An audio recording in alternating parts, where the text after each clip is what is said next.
today we have another speaker that will be gracing the occasion to, talk more about scholarship opportunities in JICA scholarship and like, and there will be questions. So, and also our founder is also here, Mr. Patrick Anyasi, and I think he will be taking up very soon. But for now, I just hope that we have, a very good time here, and we try as much as possible to enjoy our time. Let's be free, let's ask questions, and let's try as much as possible to make the meeting engaging. It's very, very important, so that we can also, participate, and also make the everyone here to also understand, the whole meeting, and also make everybody to follow us. If you have any question with everything I've talked about so far, you can ask me, because by 9 a.m. we are going to start. Thank you.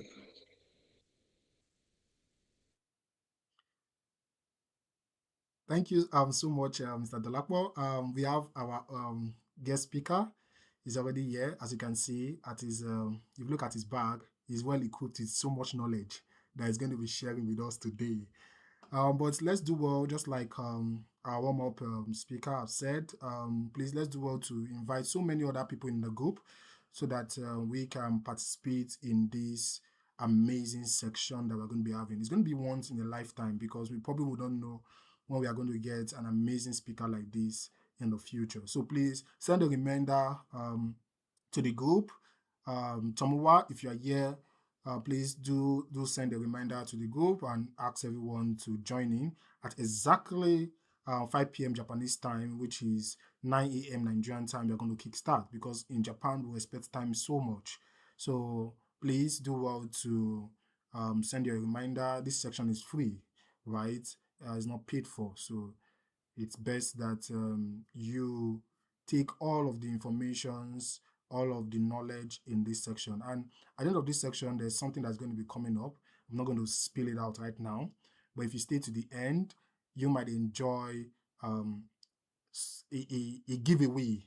I'll call it a giveaway, but not in terms of cash. But there's something I'm going to throw out to the speaker, and I hope it gives us like a positive response towards it, right? Because the Beyond Borders is something that we are not just trying to create groups of people. No, I'm trying to like inspire and make sure that in everyone within my space, within my community, people that I feel like they also need the same opportunity, information is also passed across to them, and they have a very, very good time why they get all of this information. So in the next 1 minute, we are going to start. So please make sure you are inviting your friends, your family, your colleagues, and everyone who you think might that this section is going to be a benefit to them, right? And we're also going to have a surprise person that's going to be speaking to us as well. I hope she's able to join. Um, she came to Japan this year, and she came through the Beyond Borders talk section. So after the first section that we had in Beyond Borders, we kickstarted last month, right? We guided her through on how to apply for jobs in Japan, and she just did, and she got a job in Japan, and I was so happy while when she came in, and just like some of you have seen, I got a surprise from her. She gave me not even in terms of cash or anything, just surprised me with a clothing item, and I was so grateful. And it's not even that, it's just because I feel like I'm also making my own contribution back home. Do you understand, guys? So please, exactly 5 p.m. We are going to start. Thank Yeah, you so much, Mr. it's Patrick. done. Thank you so much, and thank you everyone for joining. Like Mr. Patrick has said, let's invite our friends, the people. Let's send it out. Let's share it on our status. So, as I think we have to start now, it's 9 a.m. Nigerian time and 5 p.m. Japanese time. So, I think from here we can, you know, Mr. Patrick can take it up from here, then to the speaker. Thank you all so much. God bless you. Okay. Thank you, thank you, thank you, and thank you again. Now, if you're joining us for the first time, right, we have our speaker here right now. I'm not going to waste too much time, but I'm just going to tell us or tell you guys what the Beyond Borders dream is all about. You understand? Now, the Beyond Borders is an initiative to bridge the gap between African researchers, students, professionals with world-class institutions. And what we focus more on is scholarship opportunities. We try as much as possible to guide participants on how to apply for scholarship rightly, fellowship as well, right? We also have like collaborations with universities in the diaspora. There's some persons that are not interested in scholarship, but they just want to have like a cross collaboration with high-end institution, right? Like University of Tokyo, Harvard, they want to write a joint research. So that is what we also do in Beyond Borders. Aside from that, we also focus on career development. That is why we had the vice president, sorry, I said vice president, the vice chancellor of Landmark University had come in the Beyond Borders section. It was such a privilege that he had come in to come and enlighten us about career growth. You understand? So Beyond Borders is encompassing. And over the month, by the grace of God, I like to use that word, by the grace of God, we've been able to have speakers since we started the Beyond Borders up to date. I think we deserve a round of applause. We've been able to have speakers, not just any kind of speakers. We had speakers of repute. You understand? People that they are change makers in their field. Now we've had speakers from the UK. A maker had come in here from the UK to speak on the PTDF scholarship. We've had speaker from Malawi. You understand? How many of us remember the speaker from Malawi? She came in here to speak on the Commonwealth scholarship. We've had speakers from Botswana. The first speaker that we had for the MEX scholarship was from Botswana. That is Boti from Botswana. She came here to speak on the MEX scholarship. You understand? We've also had head of heat and mass transfer in Japan. We've had head of robotics coming here to speak for us. You understand? The Beyond Borders is nothing less than, I'm not sure we are even up to 6 months, but every month we've been having top-notch speakers, people that are coming here to inspire us, people that are coming here to encourage us. You understand? And it is not by our power, you understand, to bring in such people, because most of these people that are coming here, we don't give them money. That's the truth. They just come in here because they appreciate what we do. They also want to contribute their own quota, you understand, into to the system. And that is why we have such speakers here. Now, I'm not going to waste your time. I'm going to give you guys a backstory about our speaker before I'm going to start. So everybody, so we go into the business of the day. You understand? By the grace of God, the speaker and I are both, we are both JICA scholars, and I was privileged to meet the speaker just once. And something about me is that anytime I meet somebody, right, some people don't know this. That when I say that I'm an introverted person, people think that because of the way I'm always outspoken and all of those things, they think I'm a very friendly person. I can be friendly, but I have few people that I feel like I can create connection with.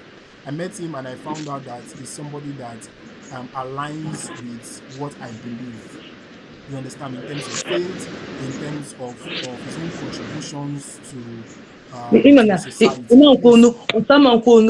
Yes, Chisom, you know that you have announced your presence. You've announced your presence. Thank you. Can you mute? Arigato. Uh-huh. Now, just like I was saying, right, it's somebody that I know that we both align together, and I feel like he is going to be of value to us. Now, I'm going to be reading his biography, but before then, I want you all to appreciate our speaker and also type in the comment section, congratulations, because he just graduated from Yamagata University, right, in Japan right now, and it's such a privilege because it's coming out fresh. You understand? He's going to be sharing an exciting story with us. He's going to be sharing an amazing experience with us. And not only that, he's going to also be giving us tips and strategies on how to apply for scholarship rightly. And I'm saying this right now to him. And if possible, if he could also help us, I'm saying it to him, I've not told him before, to give recommendation, maybe from his past supervisor, from somebody here, you understand, that maybe is studying agriculture. and give a recommendation and say that, oh, this person from Beyond Borders and this person has all the CV well, and maybe the person can also come and study in Yamagata University. And at the end of this section, what we want to do in Beyond Borders is not just to pass time. You understand? We also want our speakers to also have somebody that they can mentor. You understand? Like, for example, if you are studying a Greek, for example, Mr. Adepoju is not just a businessman; he's somebody that is that have just his second MSc right now. But I'm going to be reading his biography. So if you need a mentor, you can make him one mentor. But he's going to just pick one person today. You understand? So that's how we're going to be having it in subsequent section. Now, let me read to you guys now. Our amiable speaker. Now, it is my great honor to introduce a remarkable individual whose journey embodies excellence, resilience, and impact. Our speaker today, Adedoyin Demola Adepoju, is not just an agricultural professional, but a visionary committed to transforming African agricultural landscape. As a proud scholar of the prestigious JICA ABA initiative, he earned his master's degree in agriculture bioproduction for Yamagata University, Japan, adding to a strong academic foundation in environmental source science from Nigeria. Beyond academics, he is deeply passionate about creating real change. His work spans the entire agricultural value chain with a clear mission to drive economic growth, strengthen food security, and unlock sustainable opportunities for young people across Africa. A mentor, a leader, and a social impact advocate. He has contributed to initiatives like the Tonu Elumelu Foundation Entrepreneurship Program and founded the Adedoyin Adepoju Social Impact Foundation, empowering young Nigerians through education and development. Today, he will be guiding us through an insightful section on navigating the JICA scholarship from application to academic success. Please, with a round of applause, join me in warmly welcoming a man of purpose, passion, and impact, Adedoyin Damilola Adepoju. Thank you so much, guys. Mr. Adepoju, the floor is yours right now, and congratulations on your graduation. Arigato gozaimasu. God bless you, sir. Thank you very much. I believe I'm audible. Yes, yes, yes. We can hear Okay. you. Uh, Thank you very much. In Japanese, we say "Ohayo gozaimasu." Adedoyin desu. Yoroshiku onegaishimasu. Uh, so thank you very much. I'm honored to be here to share my experience with you and to be of an assistance to everyone and anyone that will be opportune to apply for JICA scholarship. And in the next moment, I'll be sharing my screen to share the slide with us so that we can move from there. Okay. Can everyone see my screen now? Yes, we can see. Okay. Can we see now? Yes. Clearly? Yes. Okay. All right. So the founder has mentioned my name. My name is Adepoju Adedoyin Damilola. You can call me Adedoyin. My friends call me Ade for short. So today we'll be looking into just this content. About me has been read out by the founder, and also we'll look about brief information about JICA. I think many don't know about JICA. Also, we'll be looking at the merit of being a JICA scholar, then the type of JICA scholarships that are available, then the application process, basically using the template of the one I'm a beneficiary of, then my life in a foreign country, just from it, and finally my research work. I believe it's going to be an impactful session for all of us. So Just as a cap, my research interest basically is into soil fertility, nutrient management, and phytoremediation. These are the areas I've done researches in, and in the agricultural sector, uh, I have participated in the, let me say, the full value chain of the agricultural sector. And while in Nigeria, I've worked with Modity Trading Limited as a logistic person, and also with Farmer Limited as a project manager in extension and tractor leasing, and as a production manager with Efugo Extractive Limited. I had one funny experience when I was doing my research in Japan. I was on the field around 4 a.m., my research field, my rice field around 4 a.m., about to harvest for the panicle initiation stage. And as the sun was rising, seeing the rising sun, I was like, wow, I like agriculture, like cultivating, because of the. So I go to farm very early. So I have a passion for agriculture, especially in this present world that many young people like me are more into technology. I found myself loving agriculture. So just a brief uh, intro about JICA. Just a brief intro about JICA. JICA is fully called Japan International Cooperation Agency, and this is the official developmental agency of Japan, just like the way some other countries have ODAs. JICA is the Japanese ODA, and they are involved in supporting economic and social development in every countries of the world. So they work through technical cooperation. They give grant and loans, especially to governments, not individuals. And they are also involved in human resource development. And one of the aspects of the human resource development is their scholarship. They also have short-term trainings for some areas, but one of the human resource development that we are looking into today is the scholarship. And you can learn more about the organization, what they do, or read more of their story using the website I shared. There is a Japanese version and there's an English version, so you can check their website. So what's the merit of being a JICA scholar? There are many merits. I'm not hyperselling it. Thank God there is two JICA scholar online presently. First is internships. You have internship, summer internship, and post-graduation internship. The summer internship is usually for 2 weeks, like 14 days period during the summer break.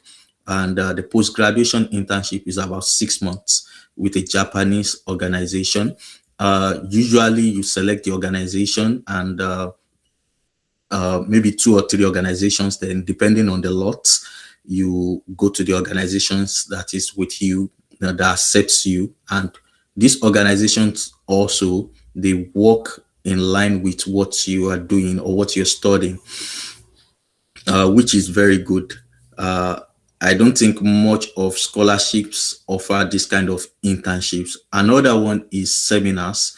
There are a lot of seminars about, as a JICA scholar, you attend maybe a minimum of 3 or 4 seminars organized by JICA. And there are other several seminars that you have options of saying, oh, I will attend, I will not attend. Which is very good because this is a basis for networking for you. You'll be able to network with Japanese companies, Japanese professionals, and other professionals from other parts of the world. Myself and the founder, we met at a particular seminar networking program, which is good. If we've both been in maybe different locations in Nigeria, we may not have the opportunity of meeting. And these are part of the importance of being a JICA scholar. You develop your networking skills, and you also have a lot of connections, a lot of people you meet, both your country and also fellow Africans, people from different parts of the world, and also relevant contacts, let me put it like that.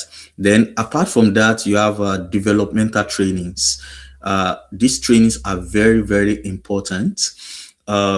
Particularly for the Abbey initiative, there is one particular training on modernization, how Japan developed and modernized. After I finished the training as a person, apart from the certificate, the training enlightened me to, as a Nigerian, what we need to do, even as a citizen, what we need to do as a person. And importantly, beyond the borders is doing one of the things I can say I liked from the one of the developmental trainings I underwent, and which is even one of my own motivations to as a Nigerian to give back to my country, which is important. Apart from developmental training, there is also business training. I also underwent a business training, and even after the business training, I had to write a business proposal to a company, and we did a pitch to the company. So it was an intensive training. So it's not only about schooling, and it's not only about just having the stipend and having a certificate at the end of it. Is an holistic training.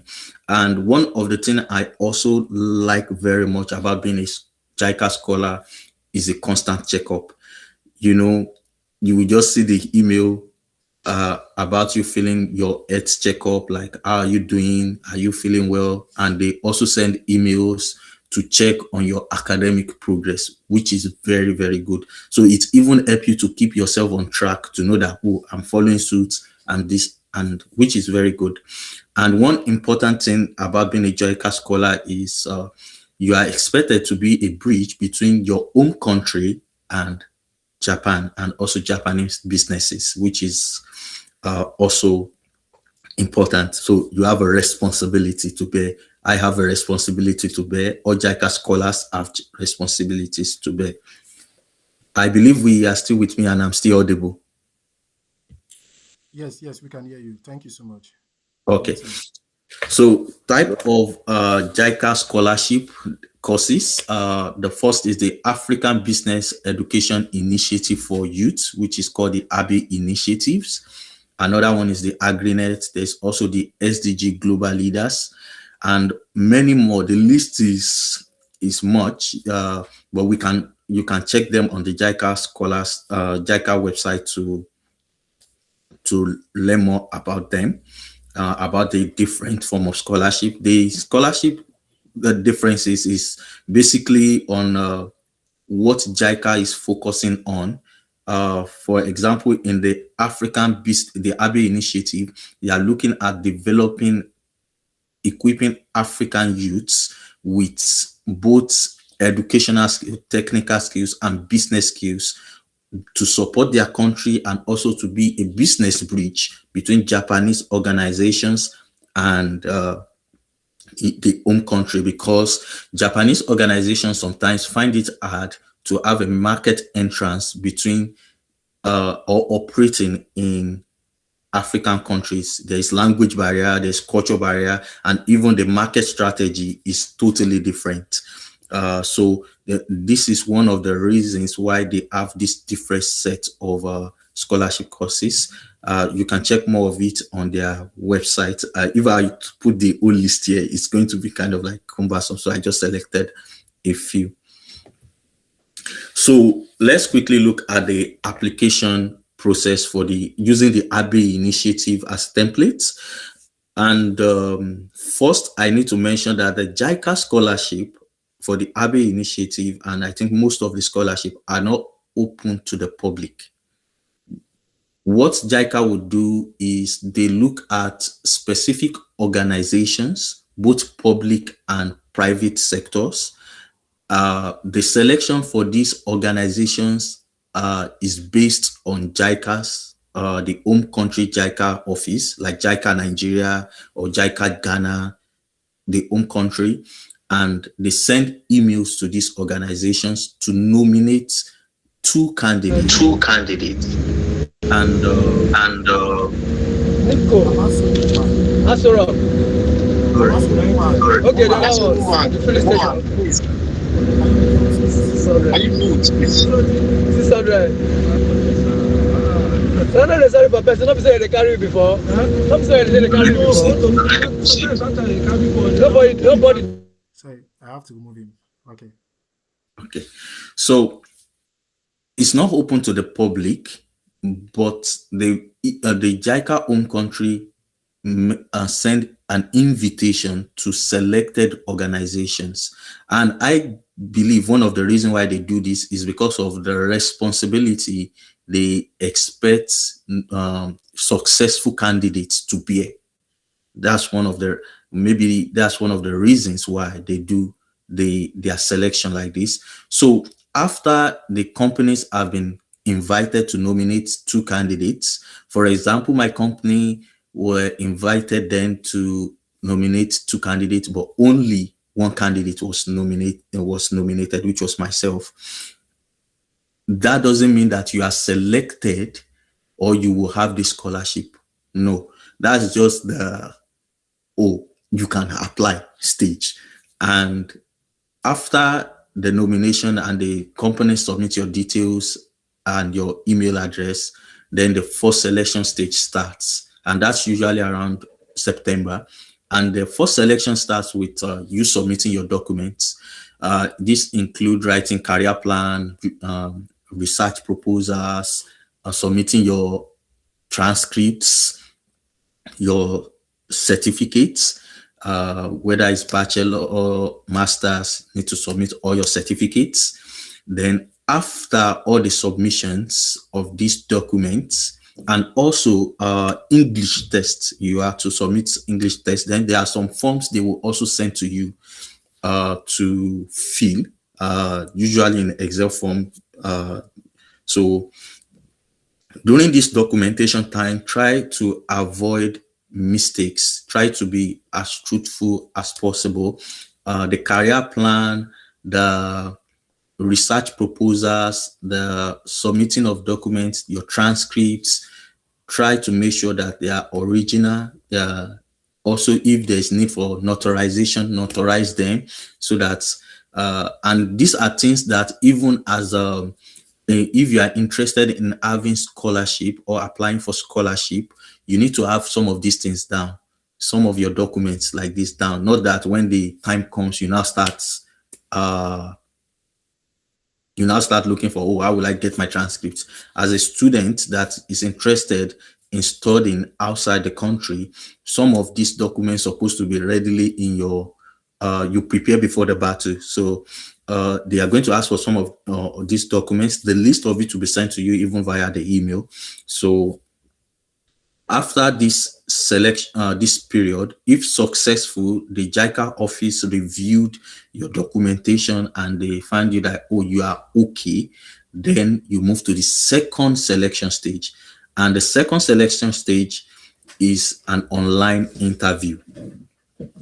And this online interview is a little bit like an hot seat, because you are going to be, usually is with the JICA, maybe a professor and the JICA staffs, both your home country and the JICA HQ will be there on the interview. And these questions they are going to be asking you is not basically academic. They want to see what is your plan, what is your alignment to make an impact in your country. So they want to confirm what you've written in some of the documentations, in some of the essays, like the career plan, aligns with what you will say. So don't use ChatGPT to write your career plan. So write your career plan to be personal. Make sure your career plan is personal, so that when it comes to the interview, you'll be well prepared. And another tips for the online interview is dress for the online interview like you are going to a full interview, a physical interview. Yes, they might not ask you to stand up, but dress like you are going for a normal interview. It gives you confidence for the interview. And also, like the founder mentioned earlier, it's very important to know that you can't use African time. You can't use Nigerian time. Even they would have sent it to the email that you should be online some minutes before, on the queue some minutes before the meeting or the interview. So let's also try cultivating that culture of promptness. 5 minutes before, 10 minutes before, be ready online. The system must be set, and all the basic etiquette of preparing for online interview, one needs to adhere to it. And this is the second selection stage. And after one is found that, oh, you are okay for the second selection stage, the third selection stage is the matching with Japanese universities. So to make it easier, during the documentation, there is a form that will be sent to you that will have the list of universities that you have to select, and you can select up to 3 universities based on priority, 1, 2, 3. And based on your research proposals, the universities you select, the supervisors from this university, the list will be given to you based on their what they do, or their research will be given to you in this document, and you select them. Some universities need pre-matching, some don't need pre-matching. So the ones that need pre-matching, the JICA office will send your transcripts, your research proposal that you've written, your academic documents to all the 3 universities. So the document in the first selection, after you pass the second selection, all the documents you select, the academic documents, will be sent to the 3 universities that you select. So it is important to research the universities, not to rush into filling the documentation. So the documentation stage is very important, to know the universities to select. I believe I'm still audible. Yes, you are. Yeah. Okay. Yeah. So when during this third selection stage, your documents will be sent to these universities. And there's one thing about also these universities. Some universities have, in the form you will see it, so it's good to read the forms, the documents JICA sent to you. Some universities have this option that it's mandatory for you to select a supervisor in that university. And some university, it's not mandatory for you to select a supervisor. So what does that mean? If you pick a university in your first choice and the university is mandatory for you to choose a supervisor, and unfortunately, the supervisor have too many applicants, or the supervisor doesn't want to accept any student, that means you miss out of that university.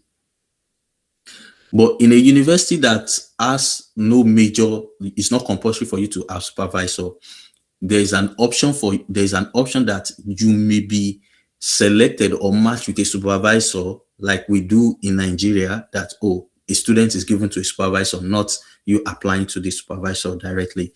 So when you are selecting the 3 universities in your form, try to mix them up so that you will, let me put it this way, you will broaden your options during the during the pre-matching selection. So you will not put all your eggs in one basket. So in the 3 universities you'll be selecting, try to mix them up. Maybe 2 non-compulsory selection of supervisors and 1 compulsory selection of supervisor, or 2 compulsory selection of supervisor, 1 non-compulsory selection of supervisor, to broaden your options. Then after the documentation subsection, the third selection is sent to the universities. Like in my own case, after the third selection, I just received the email, and after receiving the email, the supervisor name was sent to me, the name of the university, which is actually the 3rd university that I chose. The 3rd university, the supervisor's name was put there, and the title of my research proposal was put there also. And the supervisor was like, oh, because of the way their lab is oriented, heavy metal contamination will not be able to be done. So we had to edit delete the second part of the research, but still maintaining the integrity of the research proposal. So I was like, okay. So this is the third selection. After your document is sent to the universities, the university check your document to see that it's genuine and you are fit for study. And if that is okay, then you move to the fourth selection. Now, in the fourth selection, that's when sometimes you might need to do interview with a supervisor. Like in my case, the first university I chose, I remember I had an interview with a supervisor. So I can't recall fully now whether it's the first university or the second university. I have an interview with a supervisor, and after the interview was not very long, was just about 30 minutes. The interview was just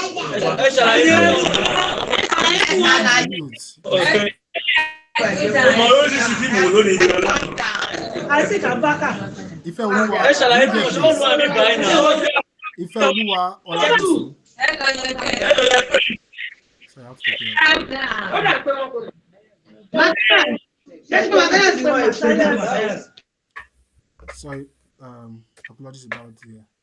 No problem.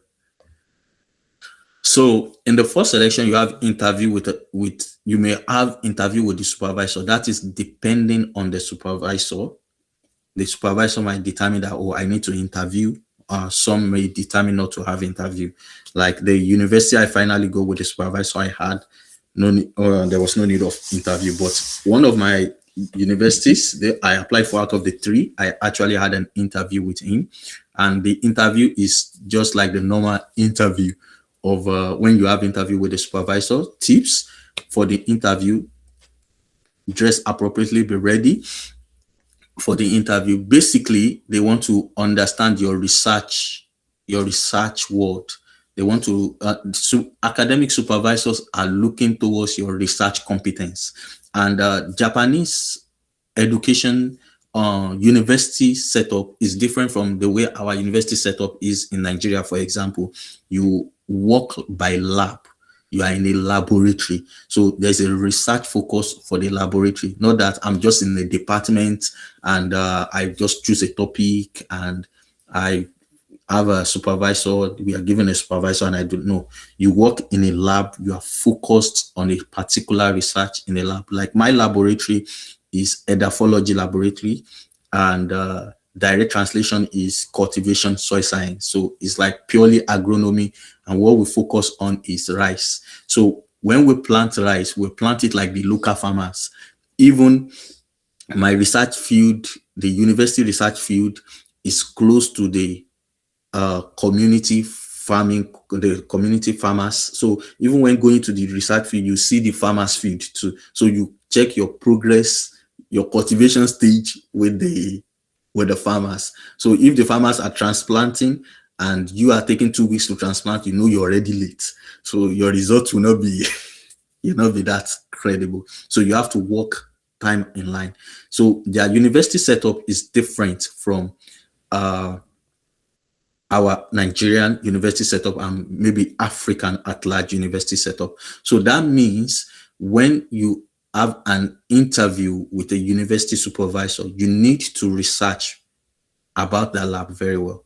So when you are selecting in your documentation, you need to know what you're selecting. It's not like, oh, because I just see a list, which university should I go and just pick. So it's good to research the university, research the supervisor you are choosing to know what the supervisor is doing. And also, when you research about the supervisor, read the paper of the supervisor. I remember I read 3 papers of that supervisor. This is in soil science. So I read 3 papers. Unfortunately, I did not read the paper very well. So when the supervisor asked me about his paper that I read, I told him the title of the paper, but I couldn't tell him the key concept of the paper during that particular interview because I rushed to read 3 papers. But it's good to read one paper very, very well. Know the intricate of the paper.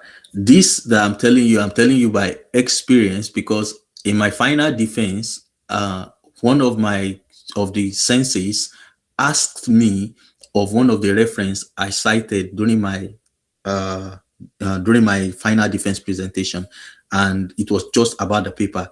But because I've learned and the culture of our laboratory, you have to read papers often. I told him the title of the paper. I told him what the paper was about. Then he asked me, do I find the herbicidal effects of the fertilizer treatment I used? I was not like, no, because that was not the area I was checking. I was checking the nitrogen supply. So I was like, no, I use conventional herbicide. So which was like, wow, this guy read his paper. So when you are selecting this, when the supervisor give you an interview, very, very important, read at least one paper and make sure you read the paper very well. Know the concept of the paper, the research aim and objective, the conclusion is very important. And after successful at this stage, then that's when the health checkups comes in. In the health checkup, they send you the hospital to, they might send you the hospital to go or go to, but when you are doing the health checkup, it's good to go to a federal hospital. If no specific hospital is given, then the visa application to is done. So make sure your passport too is valid and up to date. So last point on the application process to also note during the documentation stage is there are 3 types of universities in Japan. The first university will accept students as regular students. And what does that mean is that after application, successful first to fourth selection stage, the student goes to Japan and starts study immediately. That is for the regular. But for the research student, you don't start master's or PhD immediately. You are admitted as a research student, then you use 6 months in your laboratory as a research student. Then after the 6 months, you sit down and write a written examination. After the examination, the result of the examination is what determines whether you are a regular student or not. And I entered as a research student, and in my university we had I think 3 essays was given. After the 3 essays, then we sat before this panel. Each student are called and you sat before the panel of senseis in the university, and they ask you questions. And yes, they speak English. So the interview, physical face-to-face interview, was in English, and my writing too was in English. So after the successful result of the official examination after 6 months, then I start my master research fully as a regular student. And the third one is the university that accept both regular and research students. And that one is a decision of the university. After they check your results and they maybe first class, second class lower, the result they check. And yes, there's a minimum. The minimum, I think, for JICA for the nomination is second class lower to apply when nominated. So they check the results. The university now decide whether this student will enter as a regular student, as I've explained before, or this student will start as a research student. And the truth of the matter is I found the research stage as a research student very good, because it makes me to familiarize with the laboratory culture, basically the laboratory culture, and to get to know some of the things. So when I was starting my research fully as a student, as a master student, it was much more easier for me to go head on my research. So I put this in red so that if you are opportune to apply for a JICA scholarship, all documents that are sent to you, so it might be much, try as much as possible to read the information about your university, the supervisors you'll be applying, the laboratory, the supervisor, which is the laboratory you'll be applying for. It's very, very important to read those information very, very well. I believe I'm still audible. Samuel, can you try and create a link for me, please? Hello. Huh? Yeah, I Go don't on, know go why on, go on. Okay, this thing is thank you. giving me a So, time limit. tips on application. I just want to give some more tips on Huh? application. One first tip is to use permanent and reliable email Yeah, it's address. as if the It link is seems going to simple end in the next 10 because minutes or something. I uh, don't know why it's giving me correct JICA time. scholarship is not See, the open call to the ends in 7 public, minutes. and Just more time. Do I need to subscribe? you might be from an organization. You might want to use For your Google Meet? organization Oh, is it because email I'm in or your Japan? personal Oh, email, shit. whichever email you decide to use. Know that if you are Hmm? selected and you Hmm? successfully pass all the selection phase and you are to start your study, know that use an email you know that you will So the have one we use, we access don't to subscribe when now, you are please. not in your home country. Okay, we don't have enough time to deliberate So on this. it's Can you very create a link? important to use a permanent and reliable email address. And Huh? also, as an etiquette, respond Yeah. to emails Yeah, promptly. just Don't mute wait and tell after them. an email comes in, don't wait 4 days, 3 days before you respond to All right, email. I'll be expecting it now. Also, follow deadlines strictly. As you work on time, the deadlines are given to each selections phase to submit your documents, your research proposals, and everything. Strictly follow all deadlines. Don't wait like 2 or 3 days. I will go to their office and I will submit it. No, follow this deadline strictly. Omitting deadlines is automatic disqualification. Then also, I did not mention this when writing your research plan or proposal. Follow the JICA format. Uh, During my time, when I was writing, I first used the format I'm familiar with. After I went to the office to make submission, thank God there was still time. I now discovered that there was a format, and I had to rearrange my write up in that format. So because studying in different countries have different system. If you write it in like Nigerian format uh or Ghana format or other African country format, it might not match with the Japanese country format.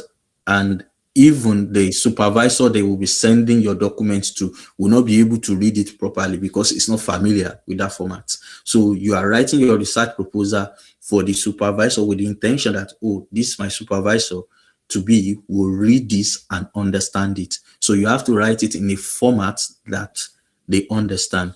And the common etiquette of writing materials, academic materials, avoid plagiarism.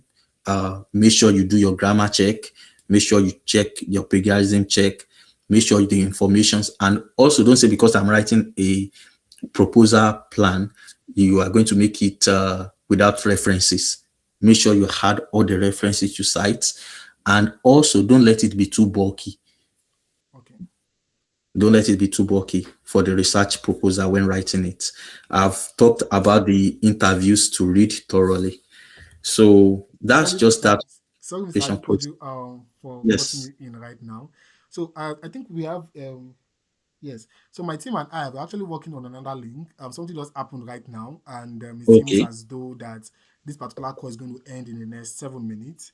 So, but please, Okay. guys, don't go anywhere. We are going to. They already sent a new link to the group, right? So I'm going to also send, and then just in case this one goes off, I'm going to send a link to the speaker as well, so that we can continue from there.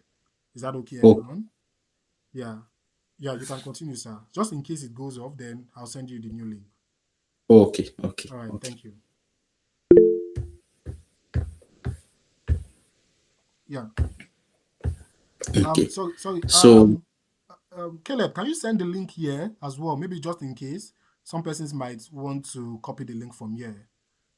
Caleb, Dolapo, Samuel, please, if you can send it in the chat box, I think that is also going to be useful, just in case people are also joining us outside the group. Arigato. You can continue, sir. okay. So now my life in a foreign country, just tips. Especially we all know that Japan is not an English speaking country, and even from the picture you can see that their street is clean, which is very one very good thing about the Japanese people. Very coordinated people, and it's good to learn from their culture too. So first is to be open-minded and adaptable. Uh, I think every speaker that has come from a foreign country speaking to you here would have mentioned something similar to this. It's very important to be open-minded and adaptable. There will be some culture shocks, there will be some similarities, there will be some differences. So as a person, one needs to be open-minded and adaptable. I had an experience the first time, one of the seminars I went, and I was in the train going to the Shinkansen, and one man, I think he was not used to seeing a dark skinned person, so he was touching my skin to check if it is real. I was just laughing at him and smiling. Uh, those kind of situations, you don't need to turn into fighting or this. Is curiosity. Many people do not have the opportunity of going to other country and seeing other races, so you might be their first point of contact. So be open-minded. I had a similar experience too in my uh, uh, in the town I was staying, and it was a very humbling experience. A young child lady, she came to me.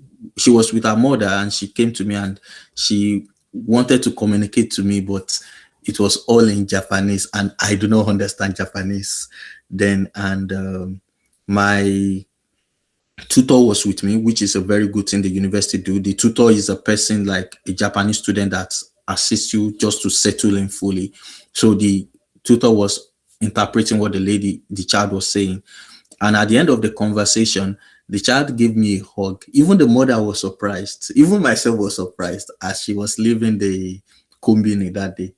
So that one is there. Another one is going to Japan or a foreign country. It's good to learn the basic language, the basics of the language, and the cultural etiquettes like, oh, good morning, so that you'll be able to integrate fully with people, learn their cultural etiquette, the basics of the language. It's not every time you will be speaking English and they will be struggling, or they will be speaking their language, you will be struggling. Try and find a meeting point. Some people try to learn English, so you just to try to learn the basics of the language, like the good morning, good afternoon. Be able to easily go to the the store, convenience store, and purchase something without needing to speak English. Just to read few phrases is actually good. Another one is respect and follow rules. We are ambassadors of our nations. There are a lot of fallacies about many nations online, and you being opportune to studying in a foreign country, you are the closest ambassadors that people of that community can see. So when they check how you follow rules, how you do your things compared to what is saying online, and they see that you are better, then your own template is what they will take because you are the one that they are seeing. Seeing is believing. So it's very important. And personally, I like food. So explore local food and places. As you can see, this is one of the meal, the dinner we had together in my church that I attended in Suroka, and it was very delicious Japanese meal. I used chopsticks, and it was very nice meal. We're doing the same for one of the church members, and it's good. And also make friends. In those pictures, you can see in the picture at the top corner, myself and a friend from Ethiopia, and another on the other brother from Djibouti. So make friends. These are fellow brothers from African countries. Make friends with Japanese people. Make friends with fellow African people. And also in the picture in this seminar, this is the 10th batch from Nigeria. Made friends with a lot of them. We chat, and it's really nice. And visit places. I visited a lot of places while I was in Japan. So briefly, let me talk about my research work. Hope I'm still audible. Yes, you are. Yeah, yes, you are. Because So we'll my end in the next 1 minute, anyways. So no, let's be prepared. Let's okay, be prepared to join in the next with the link that's one provided minute. in the group. Okay, okay. So my research work, first I'll just start from the picture. This picture from the top corner there is when I made a presentation last year at the Japanese Society, Soil Science and Plant Nutrition. My supervisor, she's a woman. She's the one at the left corner. Then the co-supervisors, then the also presenters. Then this is me during my internship. I interned at a land management company and receiving a Doshi grade certificate after completion of my 2 weeks internship from the CEO. Oh, I think it has stopped. No, you are still on. Okay, then this is my research field. This one and Oh, yeah, I'm off now. I don't know what's going on.